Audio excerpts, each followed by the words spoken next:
এই কালেকশনটা দেখুন, হ্যাঁ দারুণ না? একদম কি বলবো, জাস্ট ওয়াও কালেকশন।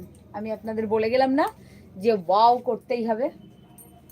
থাকছে ডার্ক কফি কালার, পুরোটা কাঠদানা ওয়ার্ক আছে। যে ওয়ার্কটা আপনারা দেখছেন পুরোটা কাঠদানা ওয়ার্ক আছে। কাঠদানা ওয়ার্কটা একটু কাছ থেকে দেখিয়ে দিই আপনাদের। এই যে ওয়ার্কটা আপনারা দেখছেন পুরোটা আছে কাঠদানা ওয়ার্ক, ভীষণ সুন্দর দেখতে। ডার্ক কফি কালারের পাচ্ছেন, একদম বিয়ে বাড়ির জন্য আইডিয়াল। কেউ যদি এই ঠান্ডাতে রিসেপশনে দিন, মানে কোণে বলছি না আমি, যারা নিমন্ত্রিত তাদের কথা বলছি, বিয়ে বাড়িতে যেতে চাইছেন, শাড়ি পরতে চাইছেন না, তাদের জন্য এই কালেকশনগুলো কিন্তু ভীষণ সুন্দর, ভীষণ সুন্দর কালেকশন। জাস্ট কুর্তিটা আগে দেখে নিন, পুরো কাঠদানা ওয়ার্কের আছে, ভিনেক আছে, আর ফুল ইনার প্রত্যেকটাতে থাকছে। ফেব্রিক থাকছে pure tissue tussar, pure tissue tussar.